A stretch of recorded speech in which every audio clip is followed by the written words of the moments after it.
I don't tell the details of my sister's stories because that's their stories to tell, but I do tell the parts that I know they wanted the world to know and that they deserve to be told. I can't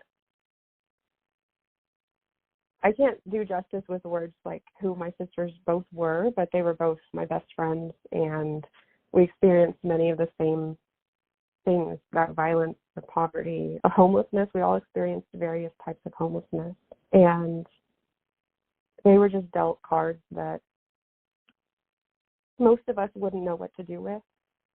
Now, as an adult, it's so obvious to me that my sisters were experiencing just devastating trauma throughout their entire lives that wasn't addressed properly, if at all. And they definitely lacked the support, and neither of them were believed.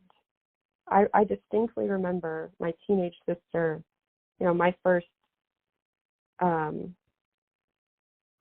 hospital visit, I guess I call them nowadays as an advocate, but that was with her. And I distinctly remember every grown-up in that room not believing her. I remember that, and I remember in that moment being so furious for her, and she was punished for it because they thought she was making it up. And my older sister Brandy as well, like, she wasn't believed for her entire life.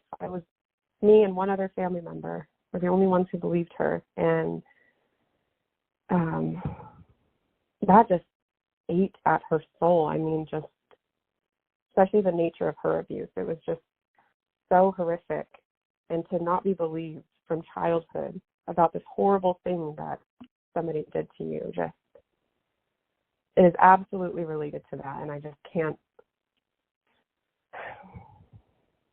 overstate the importance of believing people. Like, you don't need to ask why questions. You don't need to know the details. You don't need to sit there and ask them, what were they wearing? Were they drinking? Where were you? Why did you go over there? I can't believe he would do that. Are you sure? You don't need to be asking those questions. You need to be believing. You need to lead with, I believe you. I'm here for you. How can I help?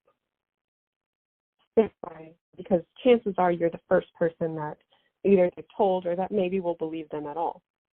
And I think that is so important. I think that both of my sisters might still be alive if they had that kind of support in their lives.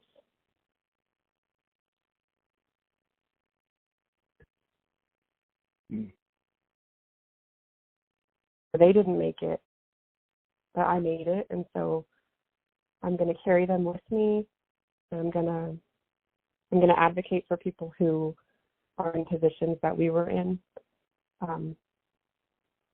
Brandy and Elizabeth, those were their names, and they were wonderful people.